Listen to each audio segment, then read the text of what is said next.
하나님의 말씀을 읽겠습니다. 오늘 주신 하나님의 말씀, 신약성경 히브리서 6장 9절에서 15절까지의 말씀입니다. 계시 말씀 읽을 때 하나님의 음성을 들으시기 바랍니다. 사랑하는 자들아, 우리가 이같이 말하나 너희에게는 이보다 더 좋은 것, 곧 구원에 속한 것이 있음을 확신하노라. 하나님은 불의하지 아니하사 너희 행위와 그의 이름을 위하여 나타낸 사랑으로 이미 성도를 섬긴 것과 이제도 섬기고 있는 것을 잊어버리지 아니하시느니라. 우리가 간절히 원하는 것은 너희 각 사람이 동일한 부지런함을 나타내어 끝까지 소망의 풍성함에 이르러 게으르지 아니하고 믿음과 오래 참음으로 말미암아 약속들을 기업으로 받는 자들을 본받는 자 되게 하려는 것이니라. 하나님이 아브라함에게 약속하실 때에 가리켜 맹세할 자가 자기보다 더 큰 이가 없으므로 자기를 가리켜 맹세하여 이르시되 내가 반드시 너에게 복주고 복주며 너를 번성하게 하고 번성하게 하리라 하셨더니 그가 이같이 오래 참아 약속을 받았느니라. 아멘. 믿음의 결실, 이런 제목으로 말씀을 드리겠습니다. 믿음의 결실.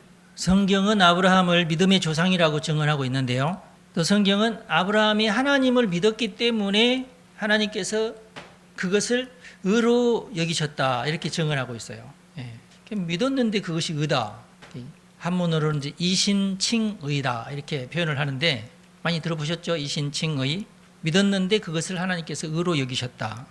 창세기 15장 6절에 있는 말씀인데요, 아브라함이 여호와를 믿으니 여호와께서 이를 그의 의로 여기시고 라는 말씀이 있어요. 이미 창세기에 그렇게 기록하고 있어요.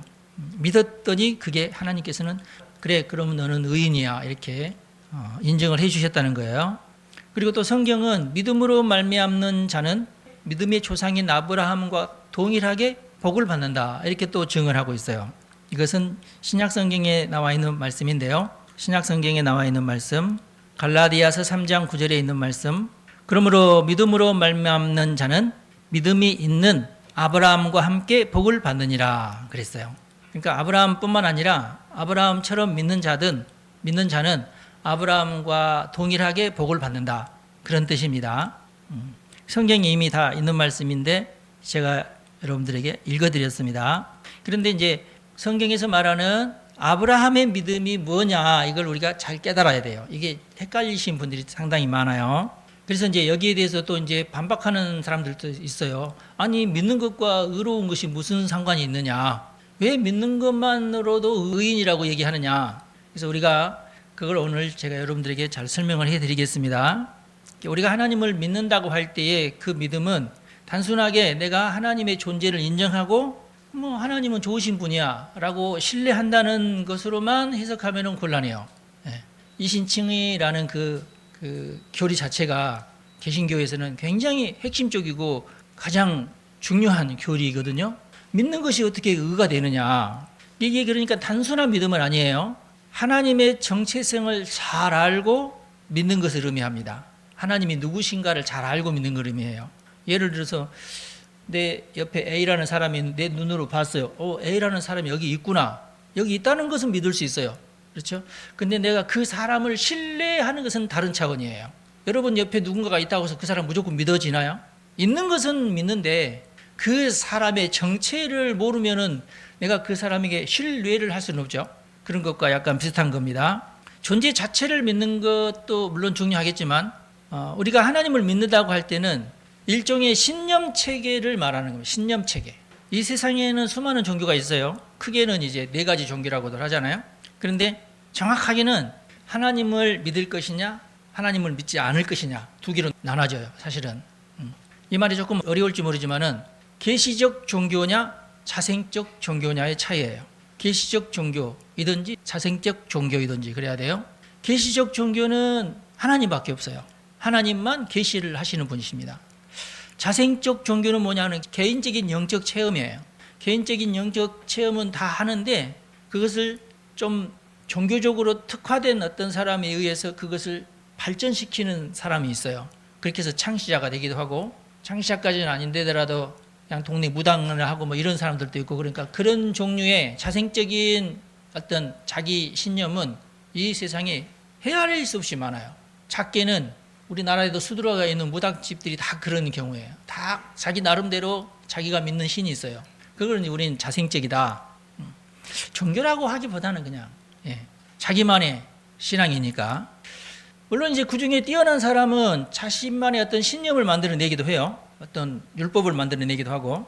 근데 이제 전 세계적으로 유명한 종교는 이제 기독교 또는 불교, 불교는 네 번째지. 규모로 봐서 이슬람교 또 인도의 힌두교 그러는데 힌두교는 그 힌두교 안으로 들어가지 않아서 그렇지 안으로 들어가면 거기서도 수천 가지거든요. 부족마다 어떤 신이 있고 또 집안마다 신이 있고 이러니까 그 전체를 통틀어서 인도에는 힌두교 이렇게 얘기하는데 그건 또 아닌 것 같아요. 그래서 이제 대표적으로는 인도는 이제 카스트 제도 때문에 전체가 다 그 카스트 제도 안에 어떻게 보면은 속해 있지 않습니까? 그렇게 해서 하나로 그냥 딱 뭉뚱그려서 힌두교다 그러는데 사실은 그렇지가 않고 수천 가지의 잡신이 있다 인도에는 그렇게 생각. 그래서 하나의 신을 섬기거나 그러지 않아요 인도는.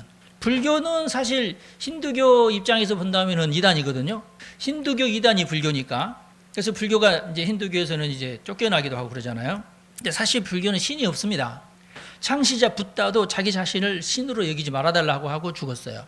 그리고 죽는 것이 너무 처참하게 죽었고 죽으면서도 나를 신으로 생각하지 말아라 이렇게 하고 죽었는데 그래서 신을 사실 섬긴다고는 하지 않지만은 사실은 부처를 모델로 삼고 부처상을 또 만들어 놓고 거기서 또 절을 해요. 부처가 하지 말라는 짓은 또 다 해요. 또 불교에서는. 그리고 이제 불교에서는 모두가 다 신이다. 네가 신이 돼야 된다 나중에. 네가 나중에 신이 돼야지 해탈을 하고 너는 구원을 받는 거다. 그러니까 네가 나중에 신이 돼야지 구원을 받는 거다. 그렇게 불교는 얘기를 해요. 그런데 붓다도 신이 됐다고 해탈을 했다고는 어느 누구도 증언을 못해요. 본인도 그렇게 생각하지 않고 그냥 후대 사람들이 붓다만큼은 그래도 해탈을 했을 것이다. 그럴 뿐이에요. 근데 저는 물론 안 믿지만. 그리고 이제 그런 가설을 세워놓고 만약 신이 되지 못하면 또 떨어져 가지고 또 윤회를 하면서 다시 인간으로 태어나고 그것을 환생이라고 그러죠. 계속해서 이것을 몇 번 하냐. 어마어마하게 많은 횟수를 거쳐야지 겨우 신이 된다. 그렇게 얘기를 해요. 그래서 윤회에서 해방되는 것이 신이 되는 거고 그래야지만이 이제 구원이다. 그리고 자기 스스로가 이제 신이 돼야 된다. 이런 가설을 세워놓고 있으니까. 근데 어느 누구도 그것을 확인할 수는 없는 거죠. 본인이 그것을 확인해야 되는데 결국 여러분들이 지금 이 세상에 태어났으니까 불교식으로 따진다면 아직 해탈을 못 하신 거예요, 여러분들은. 이번에도 못하면 다음번에도 또 도전을 해야 되고 막 그런 식인데 그래서 요즘에는 제가 볼 때 거의 우상숭배로 전락하지 않았나 싶어요, 그냥. 이슬람교는 무함마드라고 하는 사람이 좀 뭐랄까 흔히 말하는 이제 귀신 체험인데 그런 귀신 체험을 하고 거기에 이제 원래 이제 무함마드가 살던 그 부족이 달신을 섬겼어요. 알라라는 달신을 섬겼어요. 알라 절대 하나님 아니에요. 근데 그걸 하나님으로 이제 속여가지고 알라도 하나님이다 그렇게 얘기하는데 그건 거짓말이고 원래 알라라는 게 그 무함마드가 속해 있는 부족의 달신이 달을 섬겼어요. 그래서 모든 이슬람 사원 가면 초생달을 각 이렇게 제일 꼭대기에다 초생달을 이렇게 세워놓고 있는 우리가 십자가 세우듯이 모든 이슬람교는 그 자기들의 성전 그 지붕 꼭대기에다가 이런 초생달을 이렇게 세워놔요. 그럼 저기는 무슬림이구나 그렇게 알 수 있는 거죠. 지금도 메카에서는 1년 365일 365개의 신에게 제사를 지내고 있어요. 날마다 돌아가면서 오늘은 어떤 부족이 와서 제사 드리고 내일은 또 어떤 부족이 와서 그렇게 만들어놔요. 왜냐하면은 그 모든 부족들을 다 정복을 하면서 네가 알라에게 순종만 하면은 몇 월 며칠 날 너는 와서 여기서 메카에서 예배를 드릴 수 있도록 해주겠다 하고 만든 거예요. 어떻게 보면 다신교예요. 다신교인데 알라가 최고다. 알라는 하나님이다. 이렇게 속이는 거죠. 그럼 왜 무함마드는 알라를 하나님이라고 속이느냐? 원래는 무함마드가 영성이 좀 충만한 사람인데 기독교에 심취를 했어요. 기독교에. 기독교에 심취를 해서 기독교인들의 얘기를 듣고 우리도 저런 기독교가 돼야 되는데 우리 알라도 기독교가 돼야 되는데 이런 식으로 생각을 했어요. 그런 식으로 하다가 거기서 이제 귀동냥으로 이런저런 소리를 듣고 와가지고 자기 부족에게 와가지고 막 설교를 하면서 기독교식으로 이렇게 설교를 하는데 우연히 기독교인들이 가다가 보니까 너무 이상한 말을 하는 거야. 성경도 아니고 성경이 아닌 것도 아니고 막 이것저것 짬뽕을 해가지고 막 얘기하면은 우리 기독교는 금방 알아채잖아요. 그러면서 사람들이 기독교인들이 와서 저 사람이 하나님 어쩌고저쩌고 하는데 가만히 들어보니까 너무 이상한 소리 하니까 막 밖에서 깔깔깔 웃었어요. 근데 이제 본인은 알잖아요. 아, 내가 잘못 알고 내가 지금 헛소리를 하는 것도 본인은 알잖아요. 본인은 아는데 본인이 그렇게 거짓말하고 막 사람들을 이렇게 현혹시킨다는 것을 본인은 아는데 청중들에게는 그것이 알려지면 돼야 안 돼요. 이게 안 되거든요. 그래서 그때부터 기독교를 공격하기 시작해요. 무함마드가. 예. 그리고 기독교인들은 잡아 죽여야 된다고 하고, 그리고 지금까지 그 견해가 그 무함마드가 쏘는 그 문서에 다 있어가지고 지금도 기독교와 이슬람이 그렇게 싸우는 거예요. 이거는 그겁니다. 그냥 저들이 나를 무시했다는 거. 그리고 기독교인들이 이 사실을 알면은 내가 가짜라는 것이 들통이 나기 때문에 그래서 그것을 철저하게 막는 거고, 절대 이슬람 경제는 이슬람 사람들에게 아주 좋은 것만 알려주지 전부 다 알려주지 않습니다.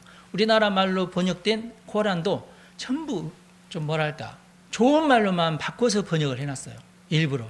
이걸 저는 어떻게 해서 알고 있냐. 우리 노회에 이슬람권에서 선교를 하신 목사님 한 분 계세요. 이 선교가 너무 안 되거든요. 이슬람권에서는. 기독교를 아주 적대시하기 때문에. 그래서 하는 일 없이 지내다가 코란을 공부하기 시작을 했어요. 코란을 공부하기가 힘들어요. 왜냐하면 거기에 있는 이맘들도 코란 공부하기는 힘들어요. 왜냐하면 옛날 말이기 때문에. 현대어가 아니라 코란을 현대어로 잘 번역하지도 않아요. 번역을 하더라도 이상하게 번역을 해버리고. 그래서 원문 코란을 연구하신 분이세요. 이분이 평생을 이슬람권에 있으면서. 그러면서 그 원문을 보니까 너무 이상한 것이 많다는 것을 이제 이분이 깨닫게 됐어요. 그러면서 이제 책도 많이 내고 그랬는데 그분을 통해서 제가 이제 이런 정보들을 알게 된 거예요.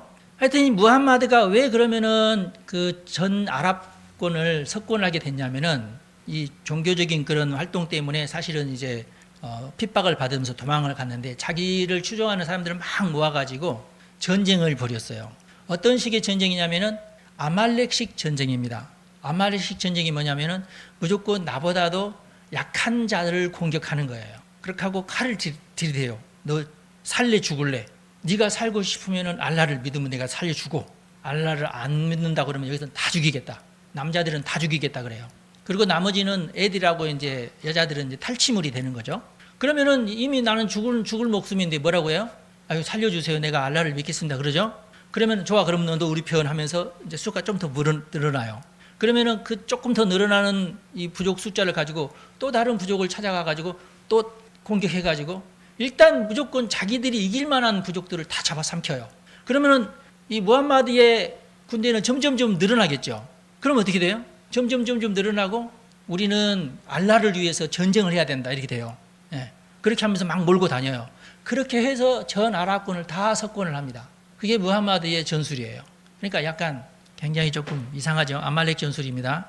그래서 이들은 지금까지도 종교 분리가 아니에요. 종교 합일이에요. 종교적인 신념으로 나라를 다스립니다. 지금도 전쟁하고 있잖아요. 지금도 전쟁하는데 알라를 위해서 전쟁을 해요. 9.11 테러도 마찬가지. 알라를 위해서 가서 폭탄을 투하해요. 지금도 여전히 그렇습니다. 이건 내가 볼 때는 종교를 하기보다도 좀 이상한 거 하여튼 진짜 아말렉스러운 거예요. 자, 그래서 여러분 제가 근거 없이 하나님만 계시의 종교고 다른 것은 다 자생적 종교라고 얘기하는 이유가 있어요. 이유가 그것 때문입니다. 4대 종교 하니까 4대 종교만큼 그리 훌륭한 것보다 절대 그렇지 않아요. 계시적 종교는 오직 하나님밖에 없습니다. 계시적 종교라고 하면 하나님께서 주도적으로 사람에게 자신을 계시하는 종교를 말해요. 물론 이제 귀신 들린 자도 자기가 예언자라고 주장할 수 있어요. 그렇지만 그들은 대부분 나를 믿어라 이렇게 끝나요. 알라는 이제 아무래도 이제 기독교적인 영향을 받아서 알라가 하나님이고, 그래서 많은 사람들이 그렇게 선전하니까 기독교의 하나님이나 이슬람교의 하나님이나 똑같은 분이라 그러지만 절대 똑같지 않아요. 똑같지 않은데 그렇게 막 선전을 하죠.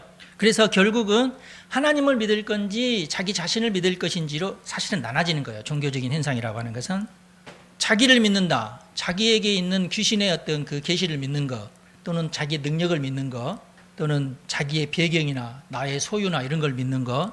그렇지만 아브라함은 하나님을 믿었어요. 이게 중요합니다. 하나님께서 아브라함에게 나타나셨기 때문에 아브라함이 하나님을 믿습니다. 그리고 그 믿는 증거로 아브라함은 하나님의 말씀에 순종을 해요. 이게 중요합니다. 아브라함이 하고 싶지 않아도 하나님께서 이렇게 하라 하니까 네 하면서 순종을 합니다. 그러면서 하나님께서 약속을 하십니다. 내가 너로 큰 민족을 이루겠다. 내가 너로 거룩한 민족을 만들어주겠다. 그렇습니까? 그러면은 제가 하나님을 믿겠습니다 하고 계약 관계가 됩니다. 그래서 기독교는 철저하게 하나님과 나와의 계약입니다. 아셨죠? 여러분 한 사람 한 사람이 하나님과 계약을 맺어야 돼요. 그리고 하나님은 아브라함을 통해서 거룩한 민족을 만들기를 원하셨고 이 거룩한 민족을 통해서 복음을 완성하기를 원하셨어요. 그리고 이것을 다 이루신 거예요. 그리고 이렇게 복음을 완성하신 이후에는 온 세계로 하여금 이 복음이 전파되도록 그렇게 하셨어요. 이게 하나님의 방식입니다. 하나님께서 그런 방법을 택하신 거예요. 먼저는 아브라함을 만나 주셨고 아브라함에게 너는 내가 복을 줄 테니까 너 나랑 계약을 하자. 너는 나를 믿고 내가 하라는 대로 할 거냐? 아브라함이 예, 그렇게 하겠습니다. 저는 하나님만 믿고 하나님께서 하라는 대로 나는 순종하겠습니다. 그래서 그렇게 한 거예요. 그래서 하나님께서 아브라함의 복을 주면서 유대 민족이라고 하는 큰 민족을 이루게 하시고 그 민족을 통하여서 예수 그리스도를 태어나게 하셨잖아요. 근데 무조건 계약이에요. 하나님께서 너희들이 내가 말한 그대로 내 계명을 그대로 지키면은 복을 주고 내가 말한 그 계명을 지키지 않으면 나는 너희에게 복을 주지 않고 벌을 내리겠다. 그런데 하나님의 큰 계획은 뭐예요? 아브라함을 통한 전 세계를 구원시키는 거죠. 그 사탄이 어떻게 공격합니까? 이들이 하나님의 말씀에 불순종하도록 공격을 해서 하나님의 계획 자체가 무산되게끔 하죠. 근데 우리 하나님은 어떻게 했어요? 그들을 완전히 그 나라를 완전히 망하게 했지만 그들이 다른 나라에 가서 신앙생활을 계속하도록도 하시죠. 어떻게 해요? 미래 예언을 하셔 하나님께서. 계시적이기 때문에 예언자들을 통해서 미래 예언을 너네들이 망한다. 미리 예언을 해요. 우리나라에 만약에 대한민국은 망할 것이다 하고 막 그러면은 때려 죽일걸? 그렇죠? 근데 이스라엘에서는 무슨 전통이 있어요? 하나님의 계시의 전통이 있어요. 예언자가 나타나서 우리는 망할 건데 우리는 거기서 계속 하나님을 신뢰하고 그러면 하나님께서 우리를 다시 이쪽으로 보내주실 것이라는 계시를 계속 예언을 해요. 예. 그래서 이스라엘 사람들이 정말 망했네, 정말로 포로로 끌려갔네, 아 예언자들이 했던 말이 맞구나. 그러면 우리가 포로 생활을 하면서 하나님의 약속을 믿고 그 계시를 믿고 우리가 이 믿음을 절대로 잃지 말자가 된 거예요. 그게 중요하죠. 만약에 예언자가 그런 예언을 몇백 년 전에 하지 않았더라면은 에이 하나님 없나 보다. 어떻게 우리가 하나님의 백성인데 우리가 망할 수가 있어. 그렇죠? 예, 그래서 아마 다 흩어져 가지고 다 사라졌을 거야, 기독교는. 그런데 그렇지 않았다. 하나님께서 마귀가 그렇게 사람들을 유혹을 하면서 우상숭배에 빠지게 했어도 결국에는 하나님이 승리를 하시고 남은 자가 다시 귀환하게 하시잖아요.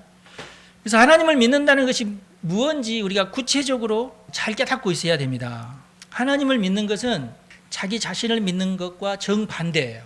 자기 자신을 믿든지 하나님을 믿든지 그래야 돼요. 모든 사람에게 똑같습니다. 모든 사람들이 자기만의 어떤 그 영적인 세계가 있어요.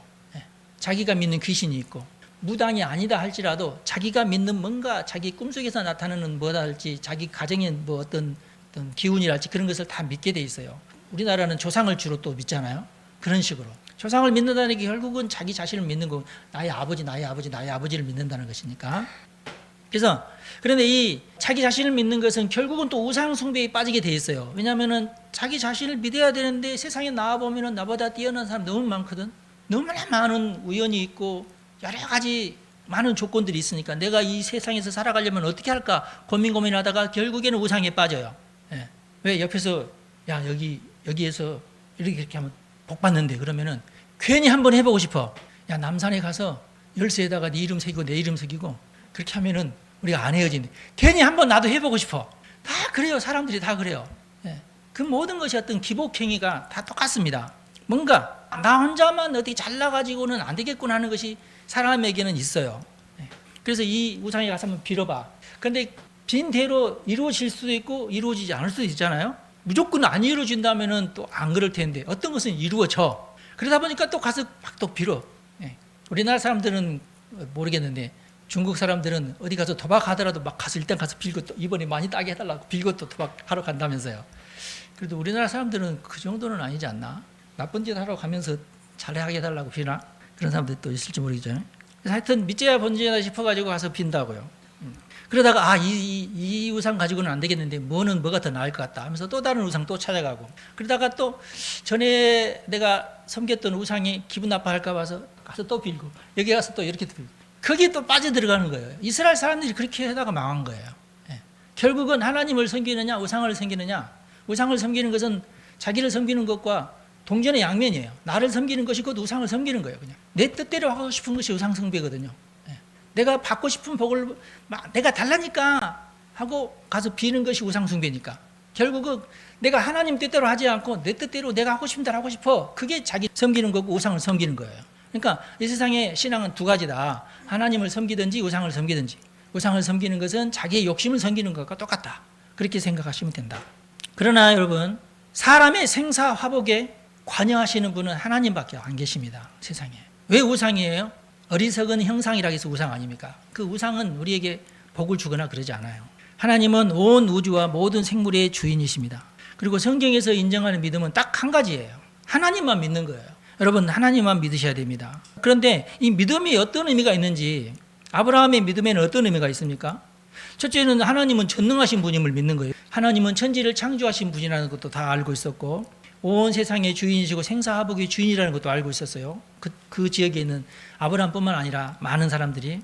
우리가 성경에 나와 있는 하나님을 공부하면은 하나님은 선하신 분이라는 거, 하나님은 사랑이 많으신 분이라는 거, 하나님은 신실하신 분이라는 거, 뭐 약속해놓고 잊어버리거나 까먹거나 그러시지 않는 분이라는 것, 그 다음에 또 뭐예요? 하나님은 정의로우신 분이라는 것, 하나님은 약자 편이시기도 하고, 근데 약자도 죄를 범할 때가 있잖아요.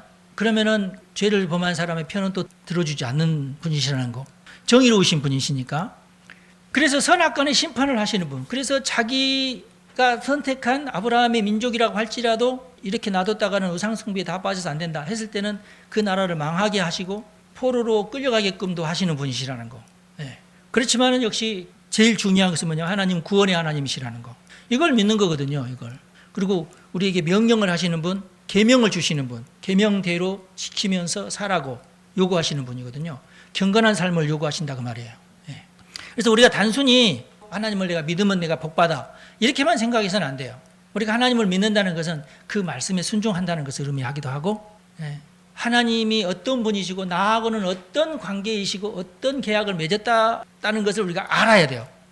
하나님과의 계약을 맺으셔야 돼요. 물론 이제 우리 교회는 합법적으로 하나님과의 계약을 맺게 되는데 그 계약식이 바로 세례입니다. 그 세례식을 통해서 그 사람과 하나님과의 어떤 계약이 이루어져요. 물론 유아 세례는 엄마가 대신해서 서약을 하면서 이 아이를 하나님의 자녀로 인정해달라, 그것도 이제 세례가 되긴 하죠. 일단 근데 이 세례가 아주 중요해요. 세례를 받는 것과 안 받는 것은 계약 관계가 시작됐다 안 됐다가 되니까요. 하나님이 이렇게 세례를 통해서 약속을 하신, 우리와 약속을 하시는 분이시고, 우리와 1대1로 관계를 맺으시는 분이시고, 순종을 요구하시는 분이십니다. 그리고 변함없는 경건을 요구하세요. 경건했다가 경건하지 않았다, 이것을 하나님께서 별로 좋아하지 않으시고 한번 경건하면 끝까지 경건할 것을 요구하십니다. 물론 우리 하나님께서 인자하셔서 오래 참기도 하시고 돌아온 탕자같이 죄를 범하더라도 다시 돌아오는 것을 환영하고 그러시는 분이시지만은 반드시 죄에 대한 대가를 치르게 하시는 분도 하나님이시다. 다른 종교하고는 틀려요. 이런 점이. 하나님이 바로 그런 분이라는 것을 믿는 거예요. 그게 이제 성경 말씀을 중심으로 한 어떤 기독교적 신념 체계가 내 속에 들어와서 이런 신념 체계로 하나님을 섬기면서 믿는 것을 말합니다. 진짜 이게 하나님과의 관계를 계속해서 지속하면서 유지하는 것이 되는 거죠. 그래서 하나님을 믿는 것은 하나님과의 계약 관계에 들어가는 것이고 하나님의 말씀에 순종하는 것이고 하나님은 약속으로 우리에게 복을 주신다는 거. 구체적이고 이제 세밀한 가치나 신념 체계는 성경에 다 기록되어 있습니다. 물론 이제 사람마다 지역마다 해석의 차이는 약간씩은 있어요. 그러나 대동소이하고 또 자신만의 입장에서 가장 합리적이라고 생각하는 것을 가지고 기도를 하거나 하나님과 약속을 맺거나 그럴 수 있어요. 그리고 그 믿음에는 의의 열매가 맺힌다. 그리고 그런 열매에는 보상의 개념도 포함되어 있다. 그러면 우리가 이제 구체적으로 믿음을 통해서 어떤 결실을 맺을 수 있는지 한번 살펴보면은 9절 말씀이죠. 우리가 9절 말씀부터 읽었어요. 사랑하는 자들아, 우리가 이같이 말하나 너희에게는 이보다 더 좋은 것 곧 구원에 속한 것이 있음을 확신하노라라고 말하고 있습니다. 바울의 서신이죠. 이보다 더 좋은 것이라고, 이건 이제 우리가 오늘 9절부터 읽었으니까 1절부터 8절까지에 있는 말씀인데, 뭐냐면은 보편적인 기독교의 초보 진리나 복음이나 성령을 받는 것, 그리고 종말에 관한 진리들, 이런 것들을 말하는 겁니다. 그러니까 믿음의 초보들도 보편적으로 다 받는 것들을 말해요. 근데 9절이 말한 더 좋은 것이라고 할 때에 이것은 결실에 관한 것들인데요. 열매에 관한 것들인데 구원에 속한 것들입니다. 하나님은 우리의 선한 행위들을 기억하시고 계십니다. 그러니까 우리가 예수를 믿는다고 할 때에 우리가 그냥 하나님은 뭐 전능하신 분, 구원의 하나님, 선하신 분, 정의로우신 분, 우리가 그것만 믿고 법을 어기지 않고 잘 지키면서 살면 되지. 근데 그거보다도 더 하나님의 이름을 위해서 헌신하는 것, 이게 또 중요한 거예요. 그리고 성도를 섬기는 것, 교회를 섬기는 것, 다시 말해서 헌신을 말합니다. 이런 헌신을 통해서 물론 구원을 얻는 것은 아니에요. 구원은 예수를 믿음으로, 하나님을 믿음으로, 하나님의 말씀에 순종함으로 구원을 받는 거고, 근데 이 구원과 더불어서 덤으로 받는 것이 있어요.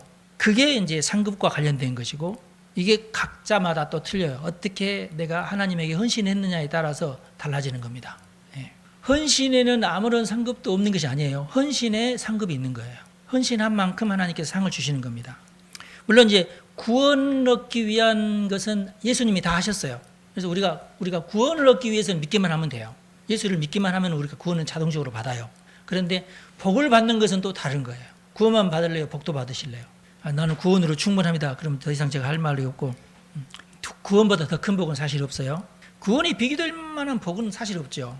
근데 우리는 구원뿐만 아니라 초신자들보다도 더 좋은 구원의 복에 속해 있긴 한데 부수적으로 얻어야 될 복이 또 있다, 그 말이에요. 그걸 여러분들이 소망하시는 게 좋습니다. 10절에 있는 말씀에 보면은 하나님은 불의하지 아니하사 너희 행위와 그의 이름을 위하여 나타낸 사랑으로 이미 성도를 섬긴 것과 이제도 섬기고 있는 것을 잊어버리지 아니하시는 분이 하나님이시다. 하나님은 불의하지 아니하시다. 하나님은 헌신을 해도 못 본 척하거나 그러면은 그건 불공평하잖아요.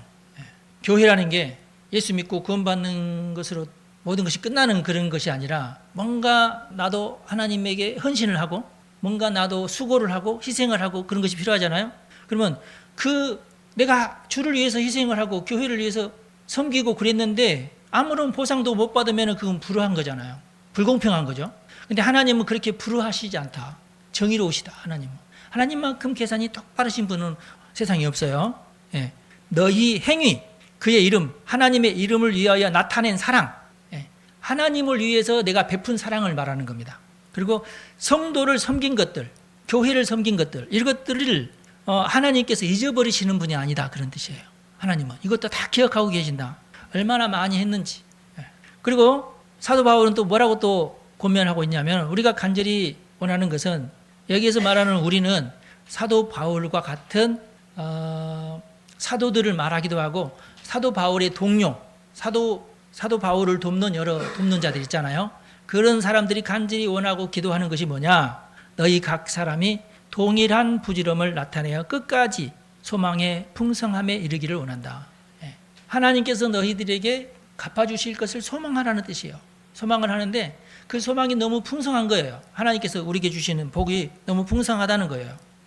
그래서 하다가 나는 그만하고 싶어 이러지 말고 열심히 부지런하게 끝까지 소망 가운데 봉사를 해라, 그런 뜻이죠. 지속적으로 반복적으로 섬기는 것을 말합니다. 그런데 내가 지금 현재 이제 몸이 아파서 못 하겠는데요 그러는데도 안 돼, 그래도 해, 그건 아니에요. 우리 하나님께 그렇게 무자비하신 분은 아니고, 감동이 오죠. 여기까지가 내가 해야 될 사명인가 보다 하는 것이 있어요. 거기까지 딱 하고 마치시는 게 좋아요. 또 그다음에 그렇게 할 바에는 게으르지 아니하고 믿음과 오래 참음으로 말미암아 약속들을 기호로 받는 자들을 본받는 자 되게 하려는 것이니라 라고 말씀하고 있죠. 신앙생활이 어떤 것은 오래 참아야 하는 것이 있어요. 근데 이제 오래 참을 수 있는 이유가 뭐냐? 다른 거라면은 오래 참기 힘들잖아요. 근데 이것을 오래 참고 계속 하는 것은 뭐냐? 신념이 내게 있기 때문에 그래요. 믿음이라고 하는 것이 신념화되어 있어서 이것은 선한 일이야, 이것은 유익한 거야, 이것은 나중에 나에게 상급이 쌓이는 일이야 라는 신념이 내게 있어서 그게 가능해지는 거예요. 하나님이 그것을 다 계산하고 계신다. 믿음의 결실은 오래 참을 때 열매가 맺혀지는 것입니다. 여러분, 한낱 과일도 결실할 때까지 오래 참습니다. 오래도록 여름 햇볕을 받으면서, 이것과 이제 비슷한 논리인데, 여러분들이 만약에 이제 포도송이라고 생각을 하고 날마다 햇빛을 받는, 오늘은 비가 오고 날씨가 이렇게 서늘해서 좋구나 그러지만은 항상 날씨가 서늘하고 그러죠. 포도밭에 가보셨어요? 서늘한 날은 며칠이고 거의 하루 왼종일 쨍쨍쨍쨍 햇빛을 받아야 돼요. 포도가 용하죠. 그 맛있는 당도를 거기에 축적하기 위해서 하루 종일 햇빛을 받는다고. 물론 포도는 이제 그게 재밌어 하겠지만은, 그래서 이 과일이라는 게요, 햇볕을 받고 비바람을 받고 심지어는 병충해까지 이겨내고 그래야 돼요.